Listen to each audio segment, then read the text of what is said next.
Motivation दे देती हूँ, ठीक है। पहले तो डरना नहीं है, कॉन्फिडेंस लूज नहीं करना है। आपको क्या करना है, एक क्वेश्चन आपने पढ़ा, ठीक है।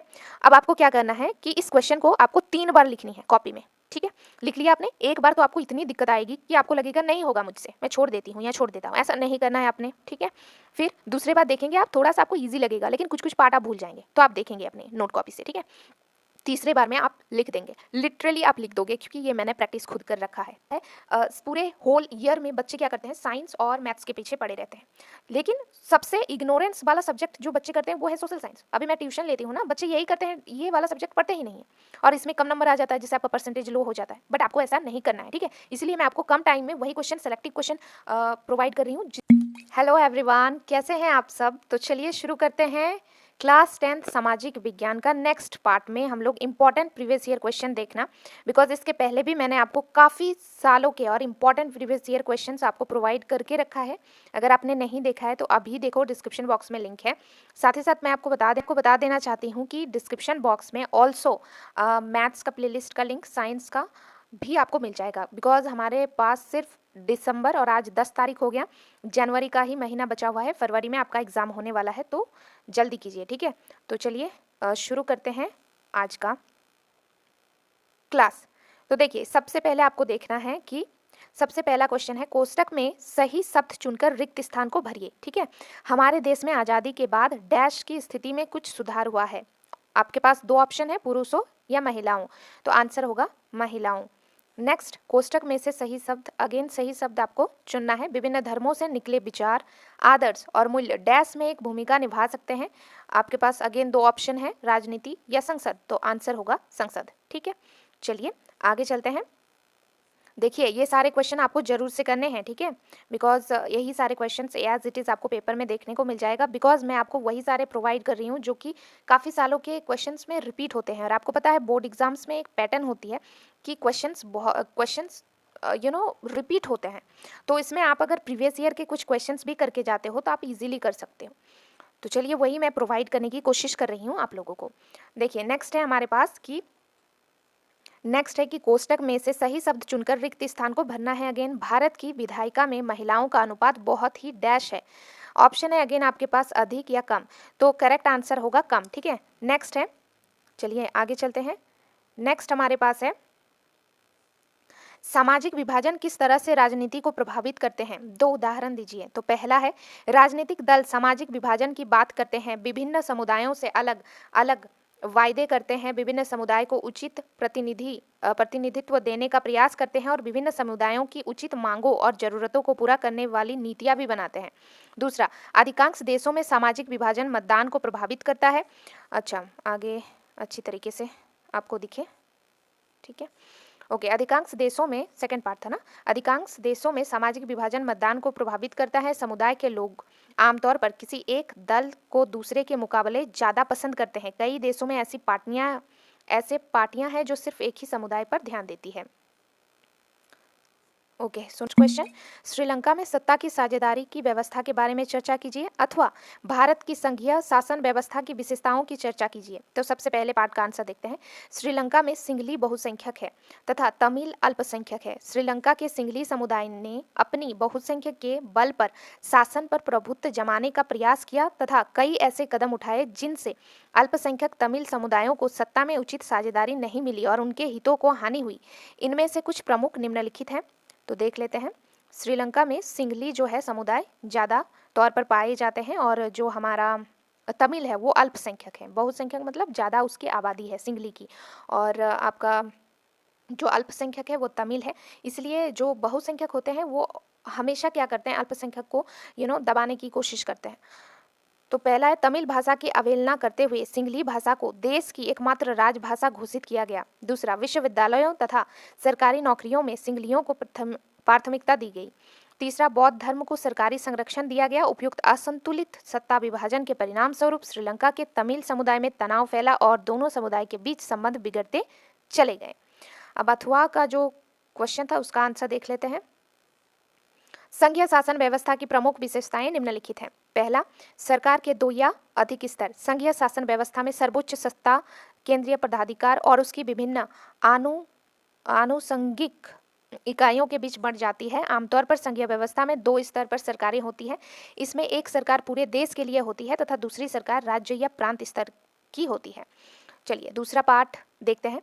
एक नागरिक समूह अलग अलग अधिकार क्षेत्र, तो अलग अलग स्तर की सरकारें एक ही नागरिक समूह पर शासन करती है, पर कानून बनाने, कर वसूलने और प्रशासन का उनका अपना अपना अधिकार क्षेत्र होता है। तो नेक्स्ट पॉइंट देखते हैं।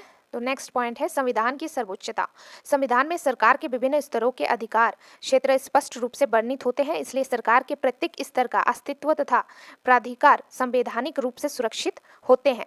चौथा, सुदृढ़ संविधान। संविधान के मौलिक प्रावधानों को किसी एक स्तर की सरकार अकेले नहीं बदल सकती। ऐसे बदलाव दोनों स्तर की सरकारों की सहमति से ही हो सकते हैं। पांचवा, अदालतों के सर्वोच्च प्राधिकार। अदालतों को संविधान और विभिन्न स्तर की सरकारों के अधिकारों की व्याख्या करने का अधिकार है। इसमें कोई दिक्कत हुई हो तो आप मुझे आराम से कमेंट बॉक्स के थ्रू बता सकते हो।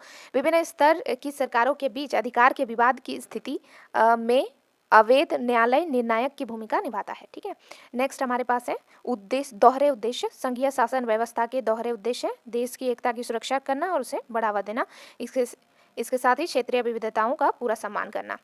चलिए सो नेक्स्ट क्वेश्चन देखिए, हमारे पास नेक्स्ट क्वेश्चन है दबाव समूह और राजनीतिक दल में क्या अंतर है, अथवा राजनीतिक दल अपना कामकाज ढंग से करे, इसके लिए उन्हें मजबूत बनाने के 2 सुझाव दीजिए। तो सबसे पहले पार्ट का आंसर देखते हैं कि दबाव समूह और राजनीतिक पार्टियों के बीच में अंतर क्या है। देखिए सबसे पहले आपको ऐसे कॉलम बना लेना है, एक साइड लिखना है दबाव समूह, दूसरे साइड लिखना है राजनीतिक पार्टियां। तो दबाव समूह में सबसे पहले हम लोग कौन सा पॉइंट लिखेंगे कि ये चुनाव नहीं लड़ते, और राजनीतिक पार्टियां ये चुनाव लड़ती है। दूसरा, इनका प्रत्यक्ष उद्देश्य राजनीतिक सत्ता पर नियंत्रण करने का नहीं होता। राजनीतिक पार्टियों में आप लिखेंगे इनका प्रत्यक्ष उद्देश्य राजनीतिक सत्ता पर नियंत्रण करने का होता है। आगे आपको तीसरे पॉइंट में क्या लिखना है कि दबाव समूह का निर्माण तब होता है जब समान पेशे, हित, आकांक्षा अथवा मत के लोग एक समान उद्देश्य को प्राप्त करने के लिए एकजुट होते हैं। और तीसरा पॉइंट आपको क्या लिखना है, एक सेकेंड, तीसरा पॉइंट आपको लिखना है कि सामूहिक, एक सेकेंड, तीसरा पॉइंट आपको राजनीतिक पार्टियों में लिखना है कि सामूहिक पार्टियां समूह के कल्याण के लिए कुछ नीतियां तथा कार्यक्रम पर समझौता करती है। ठीक है, ओके। अथवा वाला सवाल का आंसर देखते हैं। देखिए सबसे पहला पार्ट आपको पॉइंट में क्या लिखना है, दल बदल से रोकना। विधायकों और सांसदों को दल बदल करने से रोकने के लिए संविधान में संशोधन किया गया। निर्वाचित प्रतिनिधियों के मंत्री पद या पैसे के लोभ में दल बदल करने में आई तेजी को देखते हुए ऐसा किया गया। नए कानून के अनुसार अपना दल बदलने वाले सांसद या विधायक को अपनी सीट भी गंवानी पड़ेगी। इस नए कानून से दल बदल में कमी आई, पर इससे पार्टी में विरोध का कोई स्वर उठाना और भी मुश्किल हो गया। पार्टी का नेता जो कोई फैसला करता है सांसद और विधायक को उसे मानना ही होता है। दूसरा, शपथ पत्र। उच्चतम न्यायालय ने पैसे और अपराधियों का प्रभाव कम करने के लिए एक आदेश जारी किया है। इस आदेश के द्वारा चुनाव लड़ने वाले हर उम्मीदवार को अपनी संपत्ति का और अपने खिलाफ चल रहे आपराधिक मामलों का ब्यौरा एक शपथ पत्र के माध्यम से देना अनिवार्य कर दिया गया। इस नई व्यवस्था से लोगों को अपने उम्मीदवारों के बारे में बहुत सी पक्की सूचनाएं उपलब्ध होने लगी हैं, पर उम्मीदवार द्वारा दी गई सूचनाएं सही है या नहीं ये जांच करने की कोई व्यवस्था नहीं है। अच्छा, तीसरा पॉइंट आपको यहाँ पे लिखना है। तीसरा पॉइंट है चुनाव आयोग द्वारा उठाए गए कदम। चुनाव आयोग ने एक आदेश के जरिए सभी दलों के लिए सांगठनिक चुनाव कराना और आयकर का रिटर्न भरना जरूरी बना दिया है। ठीक है, चलिए नेक्स्ट सवाल की ओर हम लोग बहुत ही उत्सुकता भरी नज़रों के साथ आगे बढ़ते हैं। अभी तक अगर आपने चैनल को सब्सक्राइब नहीं किया है तो चैनल को कर लीजिए सब्सक्राइब, और कोई भी क्वेरी हो, कुछ आपको पूछना हो तो आप मुझे कमेंट बॉक्स के थ्रू बेझिझक बता सकते हो। चलिए नेक्स्ट है लोकतंत्र अपने नागरिकों के बीच आय की असमानता को कम नहीं कर सकता। इस कथन के पक्ष में 2 तर्क दीजिए, अथवा भारत में लोकतांत्रिक अधिकारों की चर्चा कीजिए। चलिए पहले पार्ट का आंसर देख लेते हैं, जैसे हम लोग हर बारी करते हैं। तो पहले पार्ट का आंसर है कि लोकतंत्र लोगों की सरकार है, इसलिए लोकतंत्र व्यवस्थाओं से आर्थिक असमानता को कम करने की अपेक्षा की जाती है। विश्व के अधिकांश देश इस मामले में असफल रहे हैं। अधिकांश लोकतांत्रिक व्यवस्थाओं में मुट्ठी भर धन, कुबेर, आय और संपत्ति अपने अनुपात से बहुत ज़्यादा हिस्से पाते हैं। समाज के निचले हिस्से के लोगों को काफ़ी कम साधन मिलते हैं। वास्तविक जीवन में लोकतांत्रिक व्यवस्थाएं आर्थिक असमानताओं को कम करने में ज़्यादा सफल नहीं हो पाई है। आप भारत का उदाहरण ले सकते हैं, जहां लोकतांत्रिक सरकार के 50 वर्षों बाद भी जनसंख्या का 26% अभी भी गरीबी रेखा के नीचे रहता है। हमारे मतदाताओं में गरीबों की संख्या बढ़ी है, इसलिए कोई भी पार्टी उनके मतों से हाथ धोना नहीं चाहेगी। फिर भी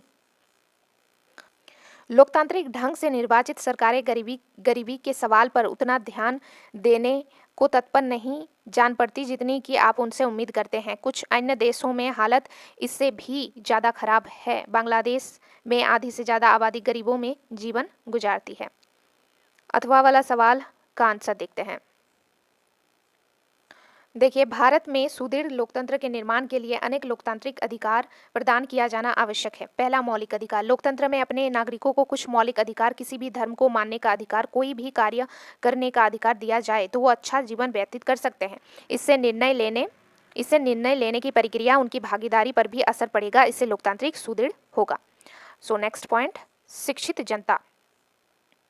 ठीक है, शिक्षित जनता। लोग पढ़े लिखे होने चाहिए ताकि वो देश तथा अन्य संसार की समस्याओं को समझ सके। उन्हें वोट देने के महत्व का पता होना चाहिए। जो लोग इन बातों का ध्यान नहीं रखते हैं वो उन्हें प्राप्त मौलिक अधिकारों को भी अच्छे ढंग से प्रयोग नहीं कर सकते। इसलिए जनता पढ़ी लिखी होनी चाहिए ताकि लोकतंत्र को मजबूत किया जा सके। ऑफ कोर्स यार, education is basic human right. Next point, आर्थिक समानता। देखिए, अगर हम लोकतंत्र को मजबूत करना चाहते हैं तो अधिक आर्थिक असमानता को दूर करना, समानता लाना होगा। चौथा है प्रेस की स्वतंत्रता, मीडिया की इंडिपेंडेंस। तो लोकतंत्र को मजबूती देने के लिए प्रेस सरकार नियंत्रण से पूर्णतया स्वतंत्र होनी चाहिए। अगर प्रेस स्वतंत्र होगी तो वो सरकार की गलत नीतियों का भंडाफोड़ तथा अच्छी नीतियों को जनता के सामने लाएगी। बिल्कुल, मीडिया की बहुत ज़्यादा ज़रूरत है राजनीति में। इस प्रकार यह जनमत बनाकर लोकतंत्र को मजबूती प्रदान करती है। ठीक है, अब इकाई है अर्थशास्त्र, यह हम नेक्स्ट क्लास में देखेंगे। तब तक के लिए सारे क्वेश्चन आप प्रैक्टिस कीजिए। प्रैक्टिस तो क्या करना, आपको याद करना है। ठीक है, और देखिए, याद करने का मैं आपको थोड़ा सा चलिए मोटिवेशन दे देती हूँ। ठीक है, पहले तो डरना नहीं है, कॉन्फिडेंस लूज नहीं करना है। आपको क्या करना है, एक क्वेश्चन आपने पढ़ा, ठीक है, अब आपको क्या करना है कि इस क्वेश्चन को आपको 3 बार लिखनी है कॉपी में।